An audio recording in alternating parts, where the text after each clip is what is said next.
ஜனவரி மாதம் 31ஆம் தேதி, பொதுக்காலம் 3ஆம் வாரம், சனிக்கிழமை. முதல் வாசகம். சாமுவேல் 2ஆம் நூலிலிருந்து வாசகம். அதிகாரம் 12.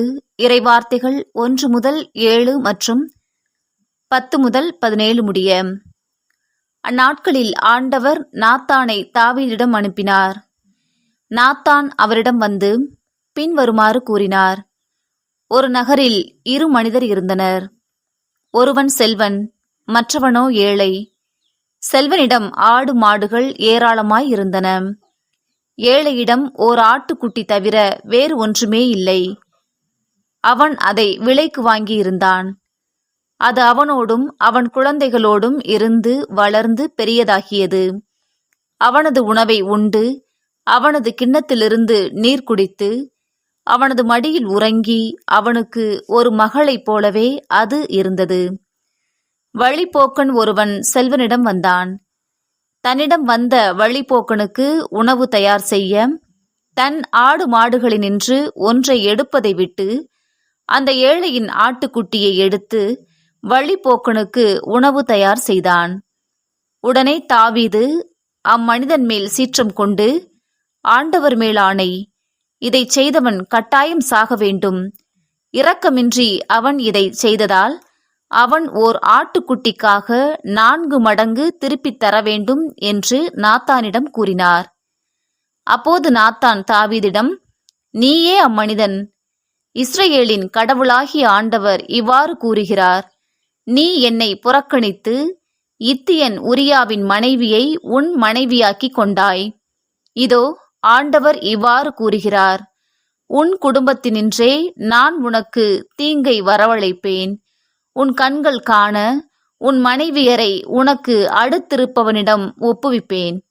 அவன் பட்டப்பகலில் உன் மனைவியரோடு படுத்திருப்பான். நீ மறைவில் செய்ததை அனைத்து இஸ்ரவேலும் காணுமாறு நான் பட்டப்பகலில் நிகழச் செய்வேன் என்று கூறினார். அப்போது தாவீது நாத்தானிடம், நான் ஆண்டவருக்கு எதிராக பாவம் செய்துவிட்டேன் என்று சொன்னார். நாத்தான் தாவீதிடம், ஆண்டவரும் உனது பாவத்தை நீக்கிவிட்டார். நீ சாக மாட்டாய். ஆயினும் ஆண்டவரின் எதிரிகள் அவரை இழிவாக எண்ணும்படி நீ இவ்வாறு செய்ததால் உனக்கு பிறக்கும் மகன் உறுதியாகவே சாவான் என்று சொன்னார். பின்பு நாத்தான் தம் வீட்டுக்குச் சென்றார். உரியாவின் மனைவி தாவீதிற்கு பெற்றெடுத்த குழந்தையை ஆண்டவர் தாக்க அது நோயுற்று சாக கிடந்தது. தாவீது அக்குழந்தைக்காக ஆண்டவரிடம் மன்றாடினார். உண்ணா நோன்பு மேற்கொண்டு உள்ளே சென்று இரவெல்லாம் தரையில் படுத்து கிடந்தார். அவர் தம் வீட்டின் பெரியோர்கள் தரையினின்று அவரை எழுப்பச் சென்றனர். அவருக்கோ விருப்பமில்லை. அவர்களோடு அவர் உண்ணவும் இல்லை. ஆண்டவரின் அருள்வாக்கு. இறைவா, உமக்கு நன்றி. நற்செய்தி வாசகம். மார்க் எழுதிய தூய நற்செய்தியிலிருந்து வாசகம். அதிகாரம் 4, இறைவார்த்தைகள் 35 தொடங்கி 41 முடிய. அன்றொரு நாள் மாலை நேரம், இயேசு சீடர்களை நோக்கி, அக்கரைக்குச் செல்வோம், வாருங்கள் என்றார். அவர்கள் மக்கள் கூட்டத்தை அனுப்பிவிட்டு படகில் இருந்தவாறே அவரை கூட்டிச் சென்றார்கள். வேறு படகுகளும் அவருடன் சென்றன. அப்பொழுது ஒரு பெரும் புயல் அடித்தது. அலைகள் படகின் மேல் தொடர்ந்து மோத அது தண்ணீரால் நிரம்பிக் கொண்டிருந்தது. அவரோ படகின் பிற்பகுதியில் தலையணை வைத்து தூங்கிக் கொண்டிருந்தார். அவர்கள், போதகரே, சாகப் போகிறோமே, உமக்கு கவலை இல்லையா என்று சொல்லி அவரை எழுப்பினார்கள். அவர் விழித்தெழுந்து காற்றை கடிந்து கொண்டார். கடலை நோக்கி, இறையாதே, அமைதியாயிரு என்றார். காற்று அடங்கியது. மிகுந்த அமைதி உண்டாயிற்று. பின் அவர் அவர்களை நோக்கி, ஏன் அஞ்சுகிறீர்கள்? உங்களுக்கு இன்னும் நம்பிக்கை இல்லையா என்று கேட்டார். அவர்கள் பேரச்சம் கொண்டு, காற்றும் கடலும் இவருக்கு கீழ்ப்படுகின்றனவே, இவர் யாரோ என்று ஒருவரோடு ஒருவர் பேசிக்கொண்டார்கள். ஆண்டவரின் அருள் வாக்கு. கிறிஸ்துவே, உமக்கு புகழ். அன்புக்குரியவர்களே, இன்றைய முதல் வாசகத்தில் நாத்தான் என்ற மன வலிமை நிறைந்த தைரியமான இறைவாக்கினரை பற்றி வாசிக்கிறோம். ஒரு பக்கம் தாவீது கடவுளுக்கு அஞ்சுகின்ற நல்ல மனிதராக இருந்தாலும் இன்னொரு பக்கம் தன்னோடு ஒத்துப்போகாதவர்களை கொலை செய்வதற்கும் தயாராக இருப்பவர் என்பதையே உரியாவை கொன்றதன் மூலம் வெளிப்படுத்தினார். இப்படிப்பட்ட சூழ்நிலையில் நீ தவறு செய்து விட்டாய் என்று அரசராக இருந்த அவரை பார்த்து சொல்ல வேண்டும் என்றால் நாத்தானுக்கு எவ்வளவு தைரியம் இருந்திருக்க வேண்டும். இறைவனது செய்தியைத்தானே நாத்தான் எடுத்துரைத்தார் என்று நாம் நினைக்கக்கூடும். அன்பிற்குரியவர்களை, பழைய ஏற்பாட்டை உற்று நோக்குகின்ற பொழுது இந்த இறைவனது செய்தியை எடுத்துரைத்த பல இறைவாக்கினர்கள் அரசர்களாலும் பிற மக்களாலும் கொடூரமாக கொல்லப்பட்டிருக்கின்றார்கள், கொடூரமாக துன்புறுத்தப்பட்டிருக்கின்றார்கள். எனவே நாத்தான் தாவீதை கண்டிக்கச் சென்ற போது இப்படிப்பட்ட இன்னல்கள் வந்தாலும் அதை சந்திக்க தயார் என்கிற மனநிலையோடு சென்ற நபராகவே காணப்படுகின்றார். இருப்பினும் நாத்தான் இந்த அளவிற்கு மன வலிமை உள்ளவராக, தைரியமானவராக செயல்பட்டதற்கு காரணம் இறைவன் தன்னோடு இருக்கிறார் என்பதை அவர் உணர்ந்திருந்ததே. இன்றைய நற்செய்தியில் படகு அலைகளினாலும் புயலினாலும் அலைக்கழிக்கப்பட்ட வேளையில் படகின் பிற்பகுதியில் இயேசு தலையணை வைத்து தூங்கிக் கொண்டிருந்ததாக மார்க்கு எழுதுகிறார். படகு என்பது நம் வாழ்விற்கும் புயலும் அலையும் நாம் சந்திக்கின்ற பிரச்சனைகளுக்கும் அடையாளமாக இருக்கின்றன. புயலாகிய பிரச்சனைகள் நம் வாழ்வை தாக்கும் போது சீடர்களைப் போல கலங்கி கதறி கண்ணீர் விடுகின்றோமா, அல்லது இயேசுவை போல மன அமைதியோடு நாம் தூக்கத்தை கூட இழக்காமல் இருக்கின்றோமா என்பதுதான் மார்க்கு நற்செய்தியாளர் நமக்கு முன்னால் எழுப்பும் கேள்வியாக இருக்கின்றது. படகில் மட்டுமல்ல, வாழ்க்கை முழுவதுமே இப்படிப்பட்ட அமைதி நிலையில் இருந்தவர்தான் நம் ஆண்டவர் இயேசு கிறிஸ்து. மக்கள் அவரை மதிமயங்கி விட்டார் என்று பேசிக்கொண்ட நிகழ்வாக இருக்கலாம், அல்லது அவருக்கு பேய் பிடித்து விட்டது என்று சொன்னதாக இருக்கலாம், அல்லது தன்னை பின்பற்றியவர்களே தன்னுடைய போதனையினுடைய தன்மையை கண்டு அதை ஏற்றுக்கொள்ளாமல் ஒதுங்கிச் சென்ற நிகழ்வாக இருக்கலாம், யோவான் 6:66. அல்லது தன் சீடர்களில் ஒருவரே தன்னை காட்டிக் கொடுத்த நிகழ்வாக இருக்கலாம். இது போன்ற புயல்கள் அவரது வாழ்வில் வீசிய போது அவர் பதறவில்லை, கலங்கவில்லை. படகில் நிம்மதியாக உறங்கியது போலவே வாழ்விலும் நிம்மதியாக இருந்தார்.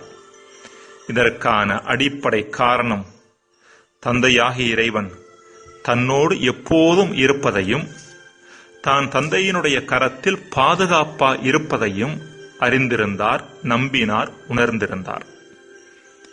இயேசு சீடர்களை பார்த்து, ஏன் அஞ்சுகிறீர்கள், உங்களுக்கு இன்னும் நம்பிக்கை இல்லையா என்ற வார்த்தைகளை, ஏன் பயப்படுகிறீர்கள், கடவுள் உங்களோடு இருக்கிறார் என்ற நம்பிக்கை உங்களிடம் இல்லையா என்று நாம் புரிந்து கொள்ளலாம். அன்புக்குரியவர்களே, வாழ்க்கை படகில் பயணம் செய்யும் போது பிரச்சனையாகிய புயல்கள் வீசுவதை நாம் தவிர்க்க முடியாது. ஆயினும் இப்படிப்பட்ட நேரங்களில் இறைவனது உடனிருப்பை நாம் உணர்ந்தோம் என்றால் இயேசுவை போல கலங்காமல் வாழ முடியும். நாத்தானை போல அநீதியை சுட்டிக்காட்டக்கூடிய மன வலிமை படைத்தவர்களாக இருக்க முடியும். பிரச்சனைகள் இல்லாத வாழ்வு என்பது அலைகள் இல்லாத கடல் போன்றது. அப்படிப்பட்ட ஒன்று எங்கும் இல்லை. எனவே பிரச்சனைகள் இல்லாத வாழ்வுக்கு ஏங்குவதை விட பிரச்சனைகளை சரியான மனநிலையோடு அணுகும் மனப்பக்குவத்தை உருவாக்கிக் கொள்வதே புத்திசாலித்தனமாகும். இறைவன் நம்மோடு இருக்கிறார் என்பதை அப்படிப்பட்ட சரியான மனப்பக்குவமாகும். ஜெபம்.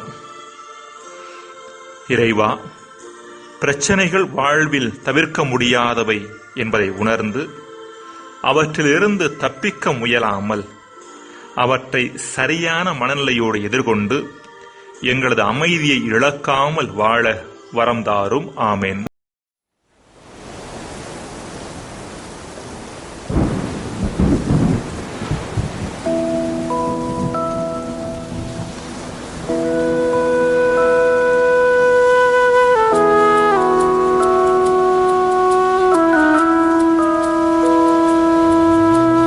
அலைகளாடும் கடலில் கரையை தேடினேன், படகு சேரும் துறையில் வெளிச்சம் நாடினேன்.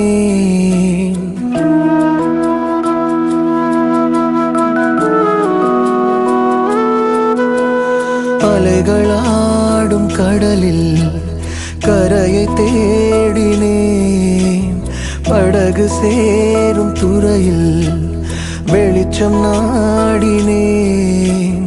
உடைந்து போன இதயம் ஒன்று சேருமோ?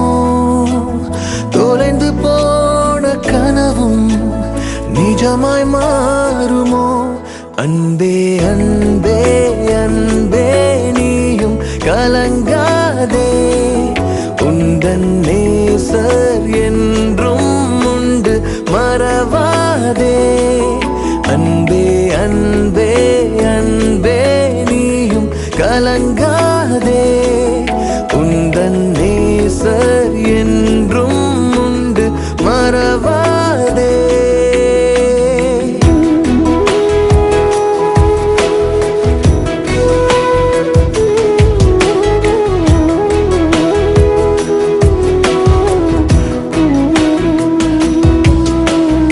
இதயம் எல்லாமே நெருப்பாகுதே, நினைவுகள் வந்தாலே நெஞ்சம் வலிக்குதே. இதயம் எல்லாமே நெருப்பாகுதே, நினைவுகள் வந்தாலே நெஞ்சம் வலிக்குதே. உன்னை காணாமல் உன்னை நினைக்காமல், உன்னை காணாமல் உன்னை நினைக்காமல் என் உள்ளம் எரிமலையாக வெடிக்கின்றதே.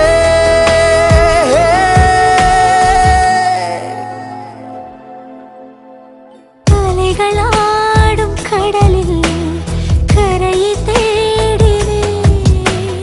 படகு சேரும் துறையில் வெளிச்சம் நாடினேன். உடைந்து போன இதயம் ஒன்று சேருமோ? தொலைந்து போன கனவும் நிஜமாய் மாறுமோ? அன்பே அன்பே அன்பே நீயும் கலங்காதே, உந்தன் நேசர் என்றும் உண்டு மறவாதே. அன்பே அன்பே அன்பே நீயும் கலங்காதே, உந்தன் நேசர் என்றும் உண்டு மறவாதே.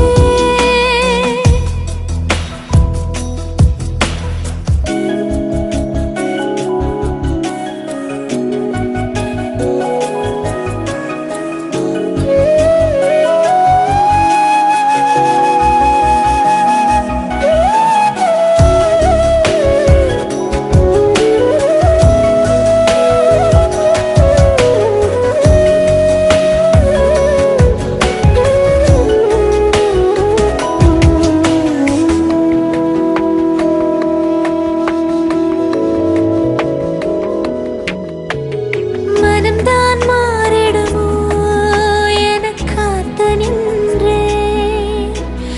மறுபடி வருவாயோ எதிர்பார்த்து நின்றேன். மனம்தான் மாறிடுமோ என காத்து நின்றேன். மறுபடி வருவாயோ எதிர்பார்த்து நின்றேன். நான் வாழ்வேனோ இல்லை மறிப்பேனோ? நான் வாழ்வேனோ இல்லை மறிப்பேனோ? என் உள்ளம் எனக்குள் யுத்தம் புரிகின்றதே.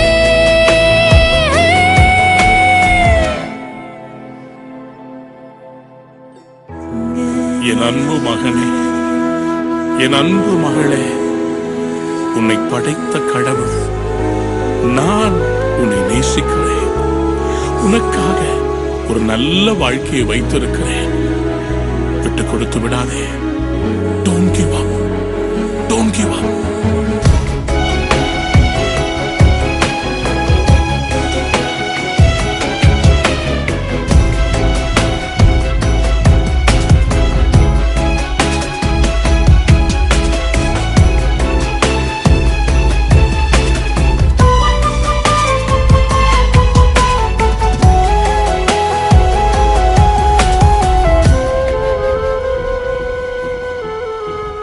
மறையும் அன்பிற்காய் ஏங்குகின்றாய். சிலுவையின் அன்பைத்தான் மறக்கின்றாய். மறையும் அன்பிற்காய் ஏங்குகின்றாய். சிலுவையின் அன்பைத்தான் மறக்கின்றாய். கல்வாரியை பார், காயங்களை பார். கல்வாரியை பார், காயங்களை பார். என் ஜீவன் கூட உனக்காய் கொடுத்து விட்டேன்.